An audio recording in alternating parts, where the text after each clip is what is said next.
Hello everyone. This water quality presentation is regarding pharmaceuticals and personal care products, which is also shortened to be PPCPs. We're going to talk about the current science, including any challenges, as well as the current status of regulation and the future of regulations for these chemicals. So first we'll talk about what exactly PPCPs are. And again, that stands for pharmaceuticals and personal care products, many of which contain harmful chemicals. This can include any product used by individuals for personal health, cosmetic reasons, or agribusiness to enhance crop or livestock growth. So that can be shampoos, soaps, prescription drugs, over-the-counter drugs, first aid products, many things. Common PPCPs include prescription and over-the-counter drugs, antidepressants, contraceptives, NSAIDs, which are non-steroidal anti-inflammatory drugs such as Tylenol, ibuprofen, or aspirin. Antibacterials, triclosan is a huge one of those. It can be found in many antibacterial soaps or first aid products or cleansings.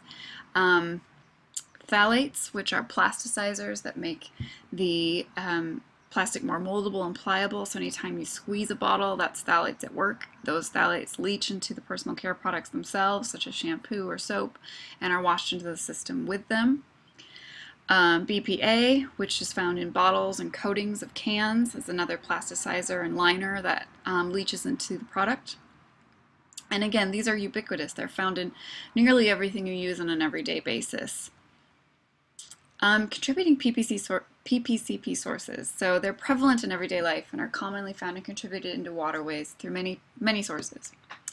These can include proper and improper disposal. So I've called out improper here because many municipalities or industries have proper PPCP disposal, but there are so many improper disposals as well.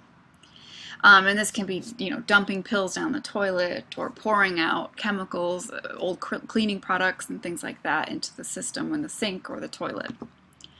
Excretion, this often comes when humans or animals ingest PPCPs and they don't fully break them down before they're excreted, and then they're thus flushed into the system. Washing, soap, shampoo, other body products, we generally use a lot more than the pea-sized amount which is recommended, and all of that excess just goes straight into the system. When we go swimming, whether it's the pool or the waterway itself, the water does take components from our sunscreens, from our tanning oils, from our lotions or hairspray or anything like that. That all goes straight into the water. Listed both treated and untreated sewage effluent. So I just wanted to point out that even though many sewage systems are treated from municipalities, that does not currently remove or treat PPCPs. And of course, untreated sewage effluent does not at all. Agricultural runoff and windborne drift, so farms, fields, croplands, stockyards, any of those areas that have animals or plants that have treated with pharmaceuticals or pesticides or other chemicals, all of that is either exposed to rain, wind, or other ways to run off from the system and into the nearby waterways. So how do these PPCPs impact water quality? Well, many ways. The full ramifications of PPCPs in aquatic environments are unfortunately largely unknown. We just know that there are many impacts. We just don't fully understand them. Few PPCPs are identified due to a lack of monitoring. Current analytical technology does not detect the extremely low concentrations of many PPCPs. And many PCPPs have uncertain cumulative outcomes. So compounding effects of these drugs that are not meant to be taken together are specifically unknown. So you'll go to the doctor and you'll hear, what else are you taking? And they want to make sure that there are no interactions with drugs with what they're taking versus what they may prescribe to you.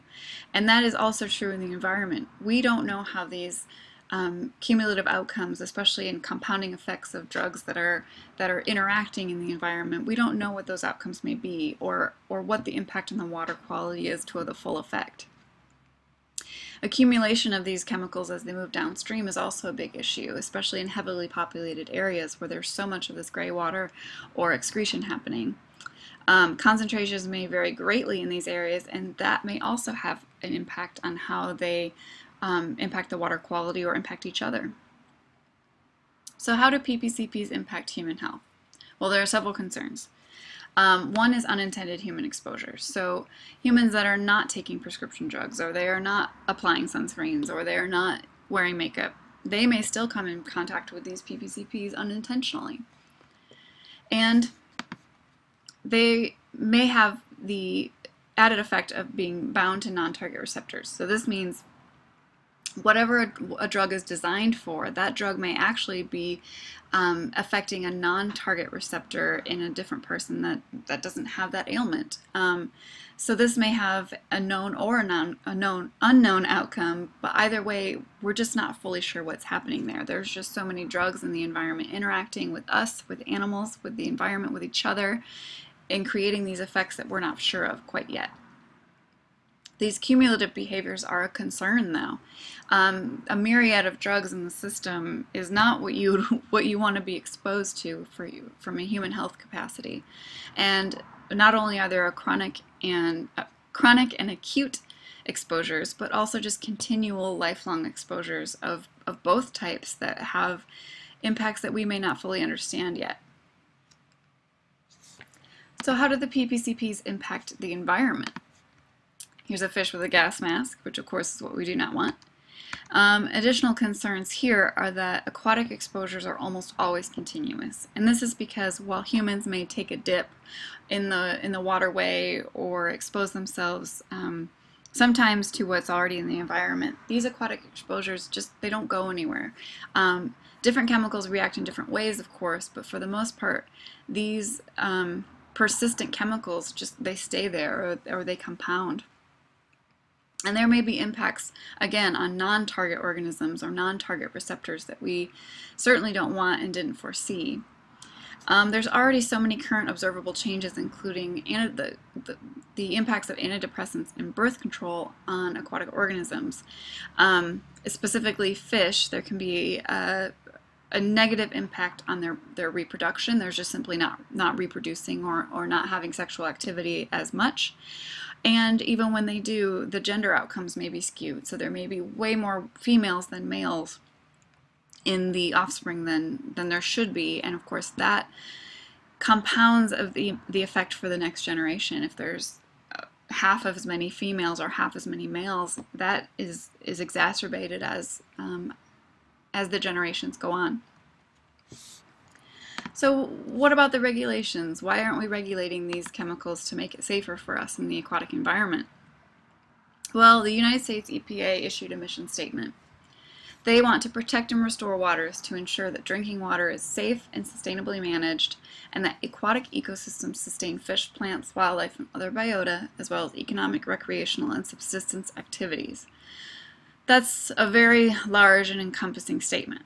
Unfortunately, we currently do not have any standard testing methods for PPCPs. There's no current minimum toxicity thresholds to apply to these permit conditions, and often the source, frequency, or the presence may not even be known or observed, and that's because these PPCPs act as a non-point source pollution, which is just, they're coming in from so many sources that it's just hard to pinpoint and treat. So why is it so hard to regulate these PPCPs? Why are these unfortunate circumstances the case? Well, there are many problems and challenges with monitoring or testing PPCPs. Before it is possible to monitor and manage the pollution, it is necessary to understand the many factors that influence the concentration and behaviors of these products. So again, point source PPCPs may potentially be monitored and controlled. However, individual activity is so difficult to monitor and behaves much more like non-point source pollution, which is very difficult to monitor and almost impossible to control. There are so many factors influencing PPCPs. So the receiving water body flow rate, the faster it's coming in, the higher the concentration, the more difficult it is to control. Whether or not the partitioning to biological entities and sediment is happening. So the fate and transport of these chemicals is sometimes uncertain, but it's so vital to know how this works. Do they adsorb to the sediment? Do they absorb to vegetation? Are they taken up by fish or by biota? Do they volatilize to the environment? Are they impacted by biological or photodegradation? Are there other processes at work? Or simply are they diluted by heavy flows? We're not sure. For a lot of these chemicals, they behave so erratically compared to each other. There can be so many different types of these chemicals coming in at the same time, and all of them may interact differently. Of course, the proximity to the source, the picture you see here, is clearly a source of effluent. That's not always the case, and we don't always know how close we are to that source. So there are physical limitations to monitoring and assessing PPCPs. One is the sample type. That can be water, that can be sediment, it can be fish tissue, it can be vegetation, or a mix of those, and that really affects the testing method, and it's hard to compare apples to apples in those situations. And because there's such a wide scope of potential sources, there's non-point, there's effluent, there's all sorts of sources, it's really difficult to get a grasp on where these the monitoring should occur. The spatial variability of water bodies as well. So you'll have a river that may have a significant amount of populous effluent from a metropolitan area, and then it hits a lake, and that lake is a much larger body of water where things may be diluted or may act differently. There's no current. Things like that really impact how these PPCPs behave. Most contaminants have not been previously searched for in aquatic environments, so there's just simply not a precedence for us to learn from or to compare to. It's also difficult to determine a risk quotient, so in part of a permit process is figuring out what the risk of these contaminants may be and what the natural background is and how to compare the two. That's difficult without that information. There are also biological limitations to monitoring and assessing PPCPs.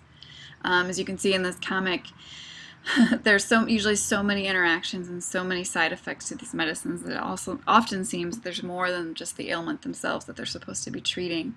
Unfortunately, most of these studies relate only to human morbidity, so risk of death, and that's such an extreme part of the situation that doesn't take into account the individual reactions on a spectrum, the lower chronic reactions as well.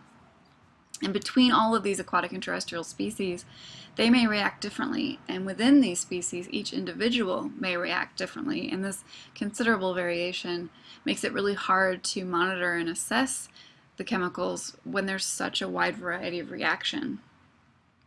There would need to be an extremely large array of toxicity screening procedures to encompass all these various effects of species, and to know where a specific substance is coming from impacts that as well. If it's a natural source, if it's an anthropogenic source, or if it's a mixture of the two.